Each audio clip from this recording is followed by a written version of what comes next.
Okay. So yeah, good morning everyone. Thanks for joining the class for today. So yeah, so we are going to discuss about the some of the performance related transaction codes. In the last week and this week, so we this week we discussed about the client copies, client transactions, and of the some of the other queues related transactions, RFC types, and so those related transactions, QR, QS, all those things we have discussed. Okay, so today we are going to discuss about the few more transaction codes which are useful for the system performance, and also these transaction codes are part of the our daily monitoring. So every day as a basis consultant, starting off is a shift. So we have to perform the daily monitoring. Daily monitoring we have to perform it. This is one of the first activity when you join in organization. One customer which you are working, you need to perform the daily monitoring activities. So daily monitoring activity means, so there are a list of transaction codes. Those transaction codes you have to execute it. Though that results you have to capture in one Excel sheet. So then if anything is wrong, suppose dumps are more, system logs, if anything wrong, then we need to track that one. We need to track and we need to fix that one. That is what we have to do as part of the daily monitoring.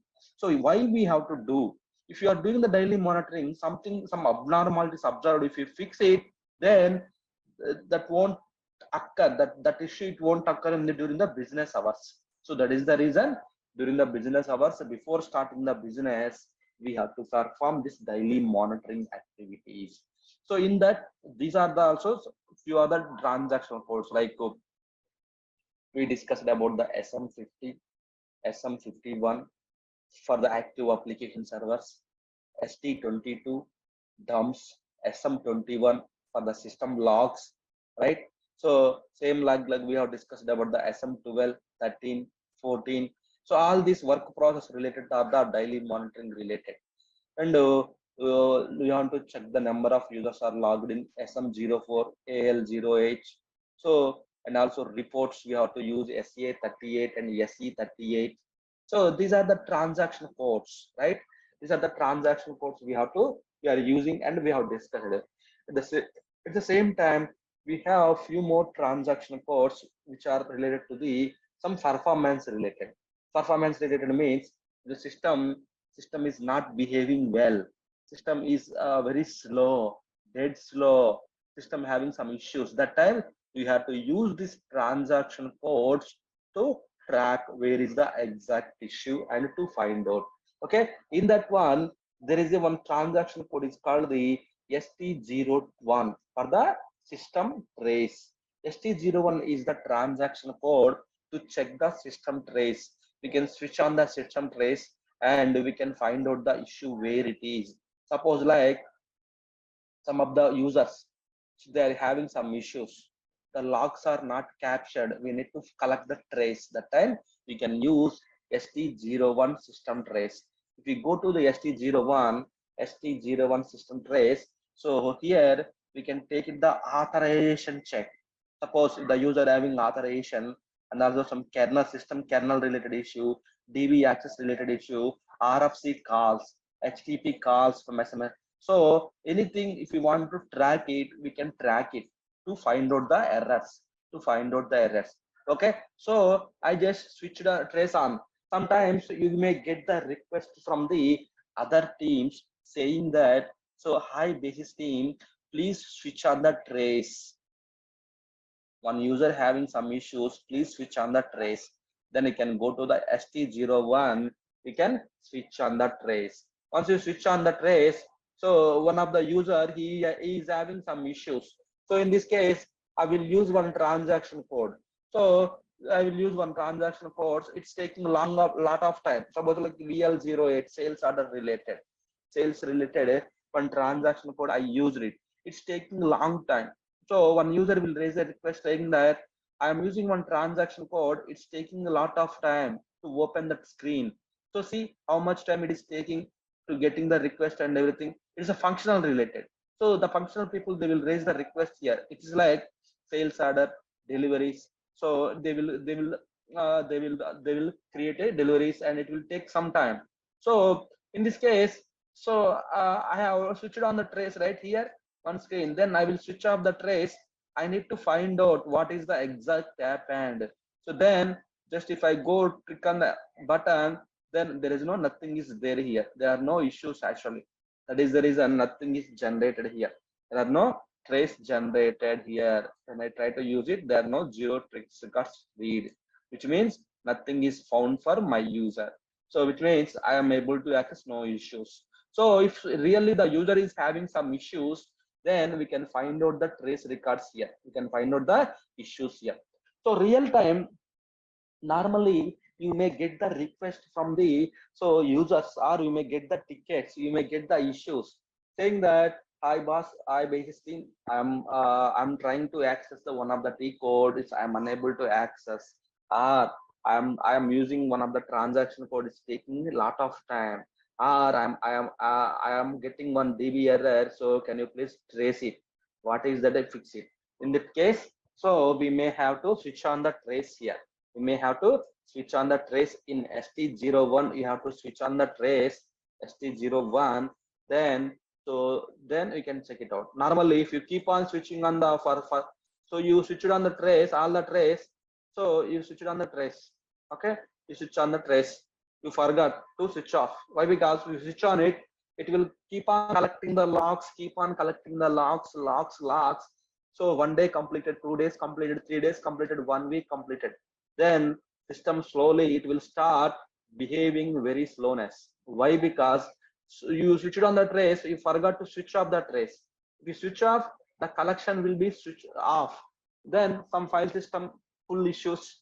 So something like that you may get. Why? Because this trace logs will generate, trace log will be available in the file system level.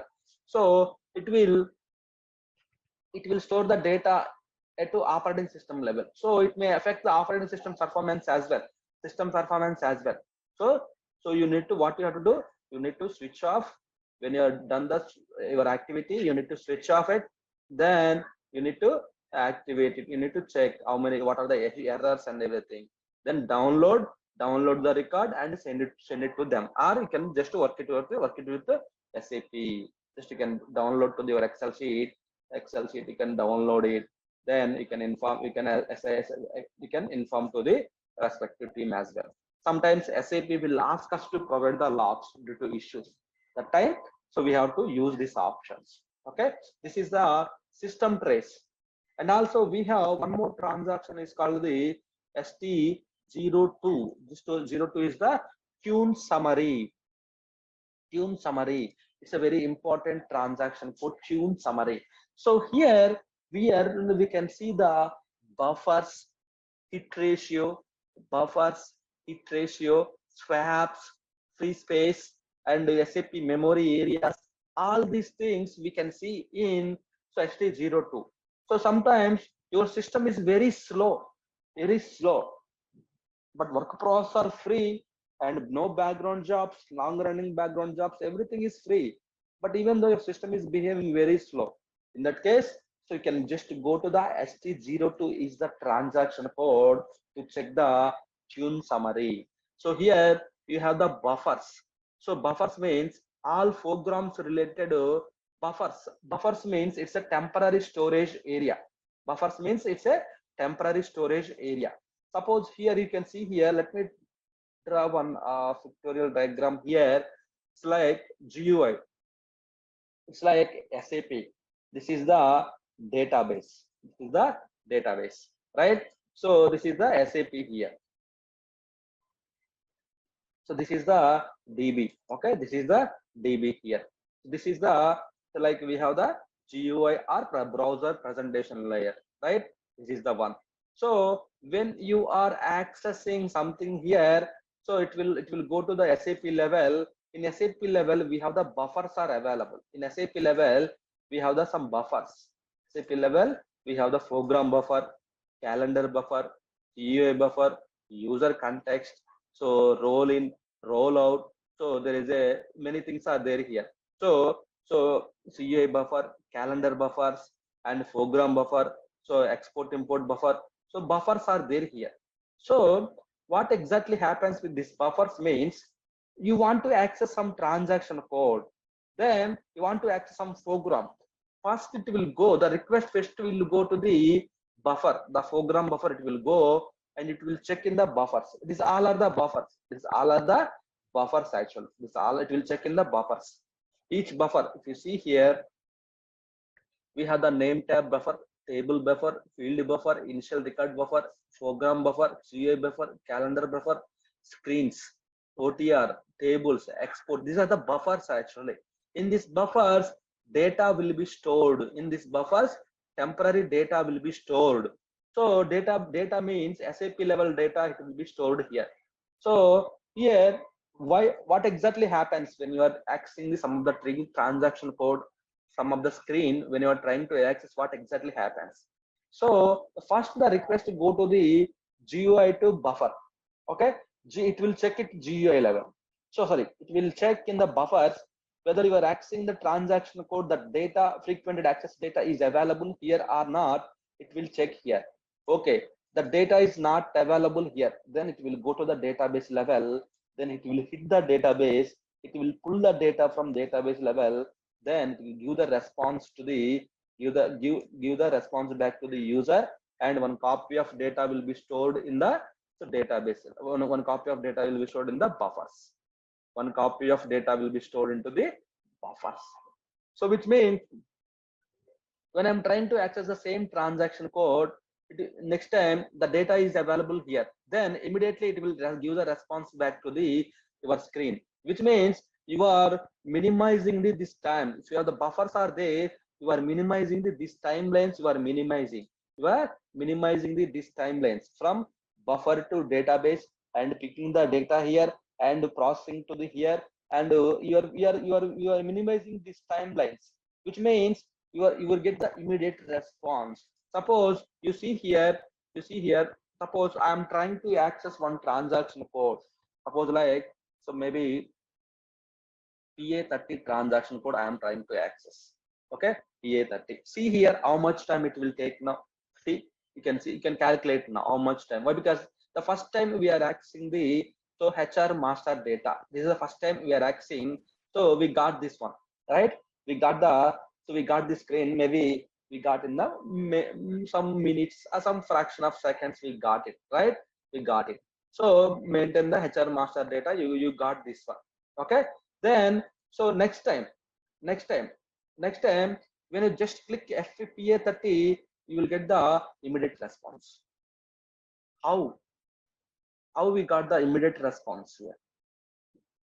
Previously you have seen, right? You all are seeing that screen.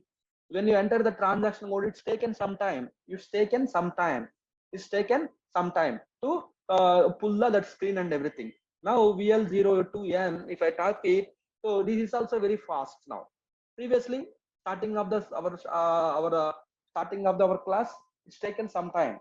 Why it's taking some time? But when you access the second time, it's very fast. Why means I will explain it now. Okay, so you enter the, this is the one of the person, you enter the transaction code. The first it will go to the buffers here. It will check the buffers. Okay, this transaction is anyone already used or the frequent access data. So buffers means all frequent accessed data will be stored into the buffers. So program buffer, GUI buffer, calendar buffer, so OTR buffer. So all these things will store in the buffers only. It will store into the buffers only, right? It will store into the buffers. So when you are accessing the first time, the data is not available here. Then immediately it will check here. Then it will go to the database level. It will check in the database level. So it will pick up the data. Then immediately it will give the response, and it will store the one copy of data here. Then it will give the response to the user. This is what we'll do when you are accessing the new data, new transaction in the system, right? This is what happens, which means first time it will go to the here, it will check, then it is not there, then it will decide, the request will decide to go database level. The database level, it will pull the data, whatever the transaction code you are accessing, then it will give the response back to the user. So second time the data you already accessed, which means the data is already there in the buffer. so that it will access here.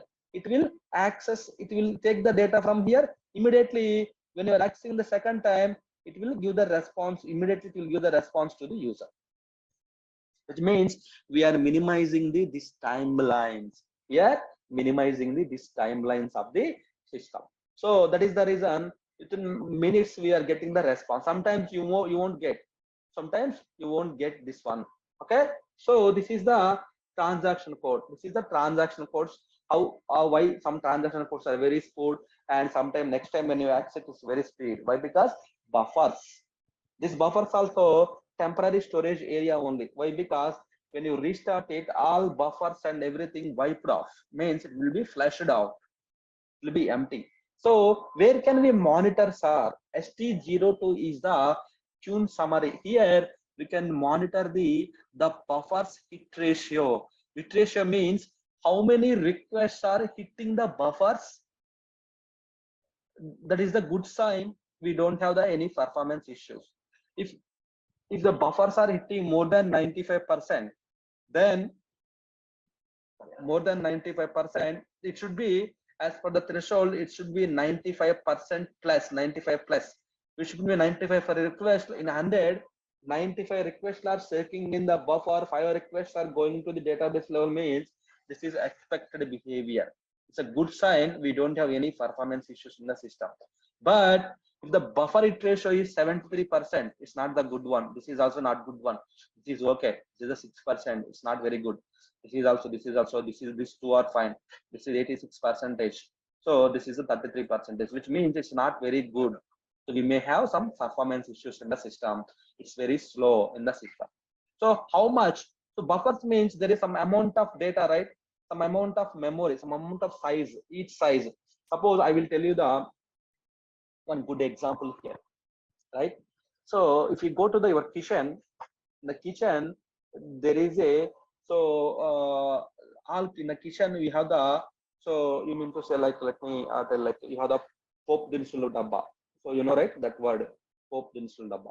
In that one, chili one place, salt one place, and extra all things like that. So all in the one place. So if you want chili, directly you will go pick up the chili box and you will take it out. So if the chili depends upon the quantity of the box, you will fill the, so you will refill the that salt or chili, you will refill it. Same thing like here, same thing here.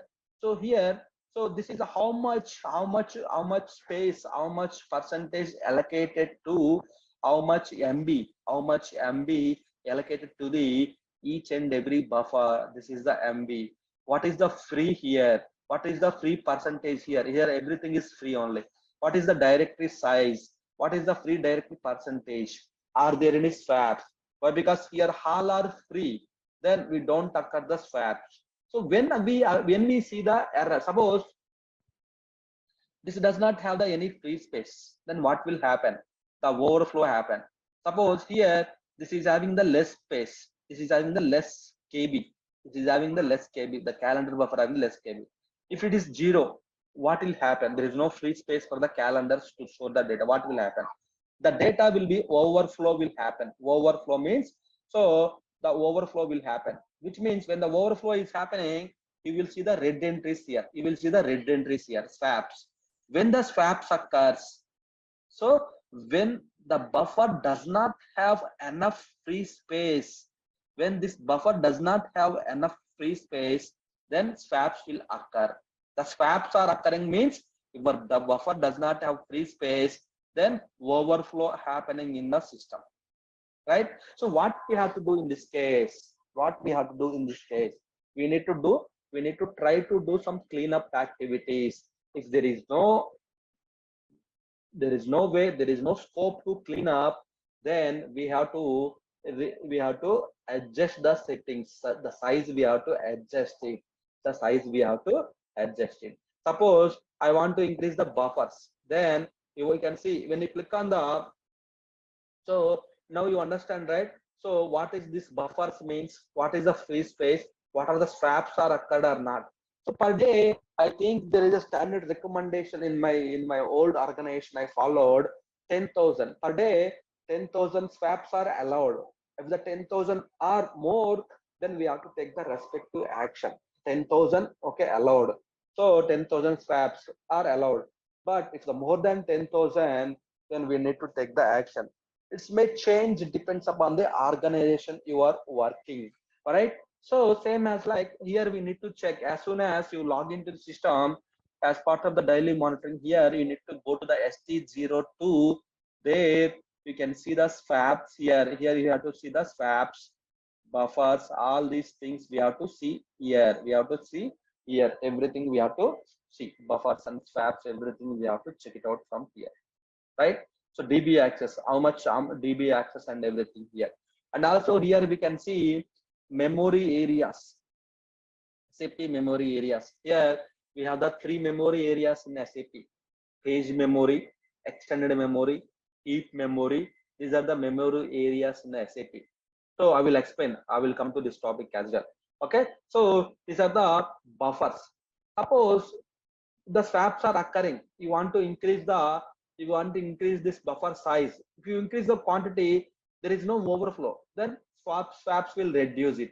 Suppose I want to increase this one. I want to decrease this one. So I want to decrease or increase. You want to do. Then you can check. So and also you can also check the history of the each. And suppose I want to check the history of the foreground buffer. History. You can also check the history. There is no history here. So history means, so yesterday how many objects, today how many objects, and the day before yesterday how many objects, last 1 week how many, that type of history we can see here. And also you can see the current parameters. Okay, the parameter, then what the related value here, the parameter, that related value here. Suppose you can see the buffer size. This is the buffer size of the foreground buffer. I want to increase this buffer size. Then select this parameter or go to RZ10 and RZ11. Then you can increase the buffer size. Go to select this parameter, or here also directly we can go to the RZ10, check the what is the value here mentioned. This is the value mentioned. Then you can increase it, but there is no change value, which is means this is not the dynamic parameter. This is the static parameter. We need to change this one. Okay, this is the way we need to change the adjustment. Sometimes you may get the request, please increase the this buffer size parameters or provide that one. So these all are the parameters. You can see here, these all are the parameter values. We can increase it, depends upon the our requirement. We can increase this one. We can increase it. So this is the buffers, and if you want to increase, by default we may get the percentage, depends upon the RAM memory.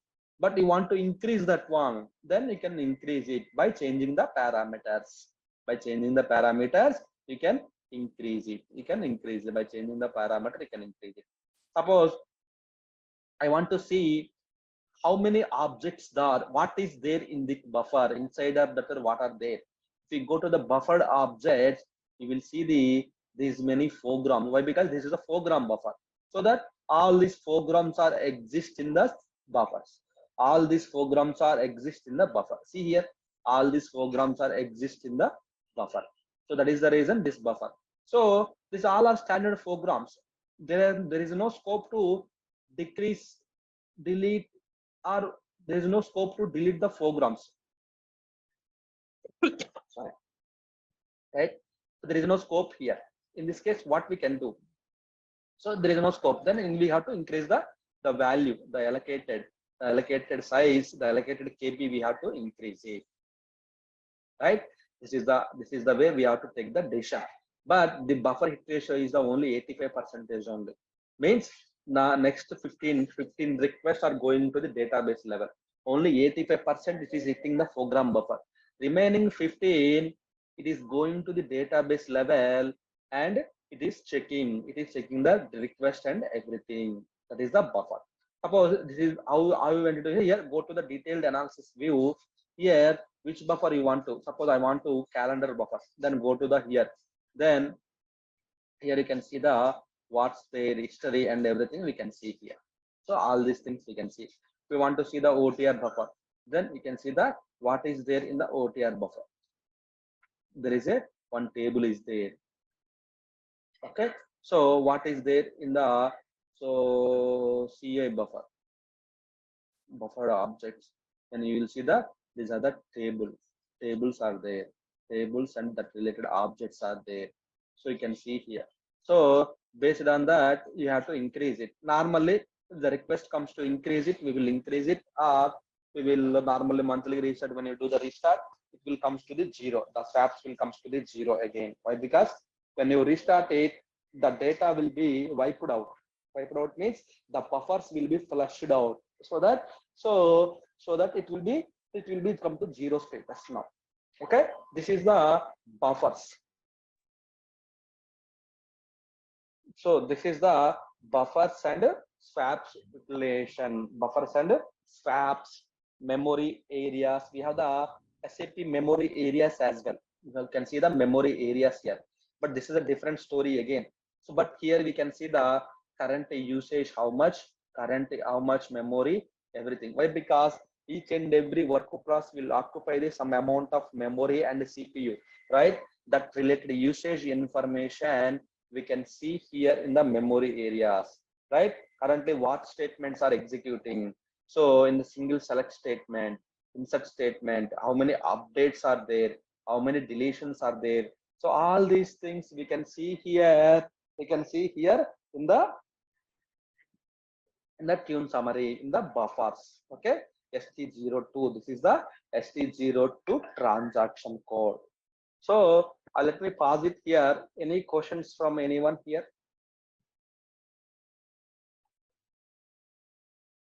Still there is a scope to discuss the SAP memory management that I have to discuss, but just for now I discussed about only the buffers, swaps, utilization, how the request flow happens and everything. Why? Because the SAP memory management is again that is a big ocean that I will discuss with you simple terms, but for now just you can only concentrate on this box. Okay, in ST02 we have the concentrate on the ST02 buffer, swaps, hit ratio, and free percentage, and how to check the how many objects are there and everything. Okay, this SAP memory management is a different story again. Okay, this is the ST02. Okay, ST02. Now let's go to ST03. ST03 workload analysis. That is called the ST03. It's kind of workload analysis. Here we can calculate the load of the systems. That's why these are the performance transaction codes. System performing very well, very bad. So it's very slow. Then we need to find out what happened yesterday. Suppose sometimes you may get the request from the customer saying that yesterday 9 to 10 system very bad behavior, very slow. So you need to find out what caused the issue and everything. Then in this case, you need to go to ST03N transaction or 03N transaction. So here you can see there is no workload here. No workload. Why there is no workload here? There is no load here. Everyday system is running. We are all using the system. Why there is no load here? So why there is no load? Sometimes you may get this type of issues in your real time. Definitely you may get the issues. So when you go to the ST03, you will not see the any load here. There is no data. So why? What happened here? So there are some jobs here. Some standard background jobs which are responsible to populate the data in ST03, DB02, and some other transaction code, stat. There's a transaction code. But so let's check whether we released any standard background jobs. Go to the here, we'll see any standard jobs. So go to the standard jobs. So what exactly the standard jobs will do? So when in the ECC, we have to manually schedule the standard background jobs.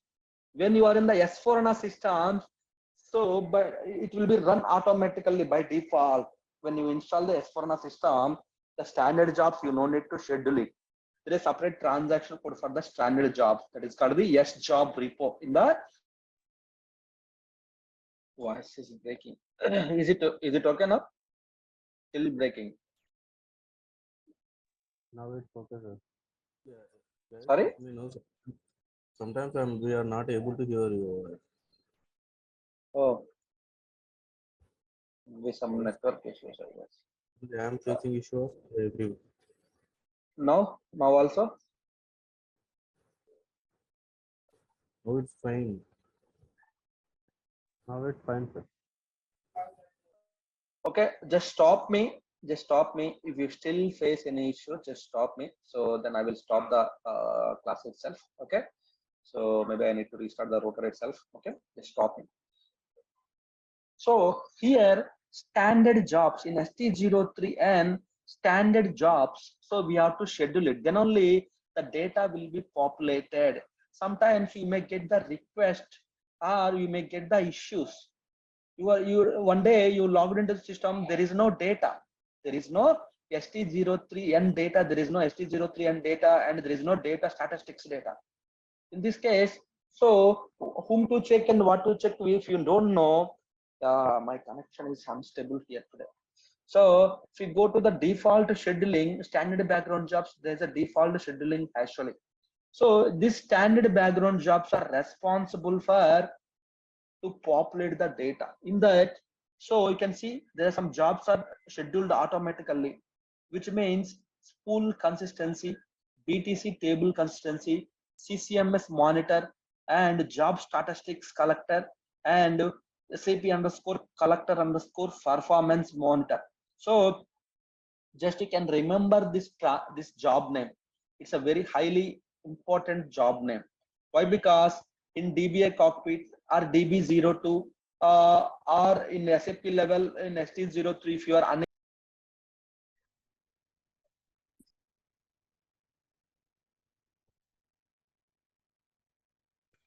So if you are, so this job is very important, guys.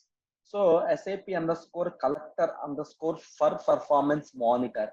So this job is responsible to populate the data in ST03 SAP workload and database workload information. The workload is not, if data is not populating, then so then there are some issues with this job. We need to fix that one. Same as like we have other jobs as well, like above dumps. So there are some above dumps in the system. So this job will clean up those above dumps which are older than 10 days or 1 week. So rearg batch inputs also, the rearg jobs as well. So which means the rearg means it will clean up the old job logs and spool logs in the system. This job statistics will be cleaned up. Jobs will be cleaned up in SM37 spools. So like that you can see. So you can see the jobs. It will release it. We go to SM37. If you go to the SM37, just click on the execute button. See here, these jobs are finished, but this job is not yet finished. Just try to activate, try to schedule it, try to change. For now, we can change it. Then you will get the load here. You will get the load here. This job is changed. Now you see this job is finished. It will create the multiple sub jobs it's created. So this job is very, very, very important. This job. So it will help to populate the data in here. It will help populate the data in ST03, ST03, DB02, which we are going to discuss. It will help to populate the data. So it will help populate the data here. Here currently we don't have any data. Now after some time you see you will get the data here. Data means so like all the information, all the workload information, you will see the data from here. So you will see after some time you will get the data here.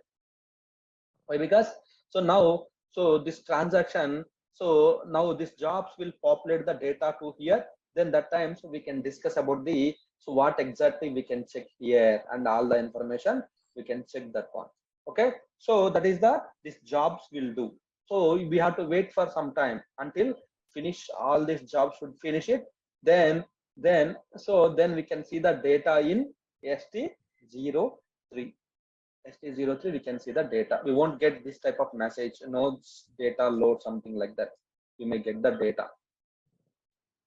So once the data is populated, so we have more scope to discuss what exactly here, what we have to check it out here. All this information we have to check in the system,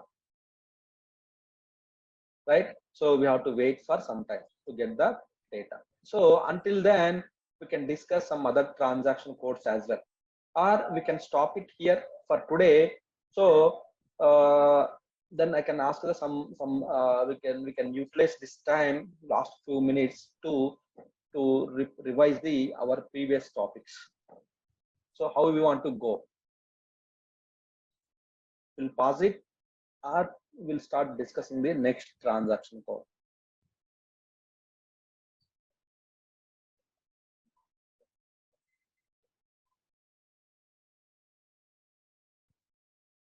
Sorry.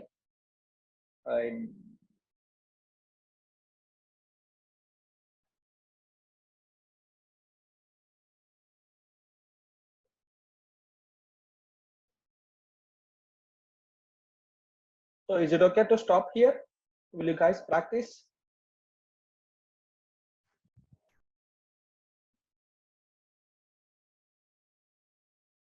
No one is feeling something. Okay, so that's fine. Okay. What is well communicating with the buffer suddenly restarts, unfortunately. What is well communicating with the buffer, the system suddenly restarts. The changes will be rolled back. The changes will be rolled back. So the request, again, you need to search it out. You need to search that request. If the request already stored in the buffer, you will get the immediate response. If not stored in the buffer, then again it will take time to go inside of the system. Where we need to clean the swaps. Swaps we cannot clean up. So only thing is restart. If you restart the system, it will be cleaned up. So we cannot manually go ahead and clean up. The only thing is we have to minimize, means we have to delete some data from the buffers. But that is not the data is very important. So yeah, but if once restarted, date will be cleared. Date will be cleared. Data will be cleared. Yeah, normally any swaps or buffers full situation, normally we will do the restarts in the weekend or monthly. Some customers, they will ignore it. They have some thresholds, they will ignore it. Why? Because nowadays they all are using the HANA database, right? Normally it will be fast only, so that we won't get that much of performance issues regarding this one. Previously, when we are using the Oracle SQL Server, so DB2, that time we may face the issues for slowness and everything. So it's while searching suppose you are executing the one transaction code, that is what your question, right? You are executing the one transaction code. While searching the data, immediately system got restarted. Yes, then what happens with that? Data? What request? Then so again you need to search it out. Again you need to, why? Because you will be logged out from the system. Again you have to log in. Again you need to enter the transaction code. Then it will search it. But you already searched the data, already placed into the buffer, but the response you did not get, which means it will go and buffer, it will check, okay, the data already exists in the buffer, then the response it will give to you.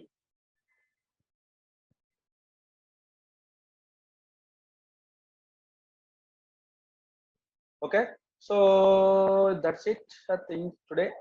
But still ST03 we have to wait, and memory management will discuss on Monday, and the transport management systems are the topics.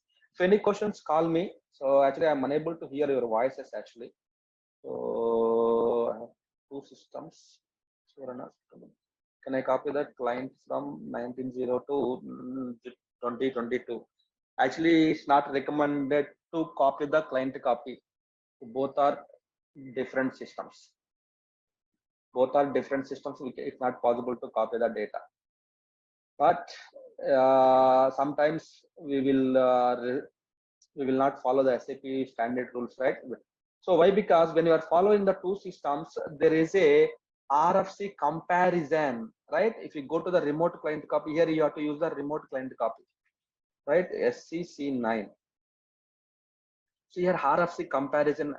So when you just select maybe this is the S4 and 2022 system, you want to copy the 1909 system.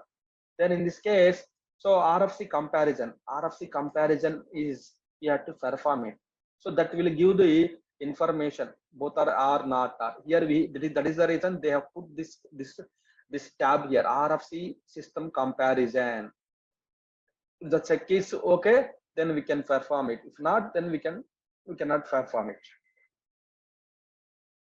So normally, if both systems are similar only, then we have to perform the client copy, remote client copy. Both systems should be in the same component, same versions, then only the client copy. Why? Because in S4 systems, especially each version there is a new changes are happened. So it's not recommended to do perform the client copies. We have to do the some simplification item catalogs, checklists, some readiness check reports. We have to perform it, and we have to do that one. That we will do that one, not a problem. So we will install the S4 systems, and we will work on that client copy as well. So once we go further, okay, I think I can stop it here.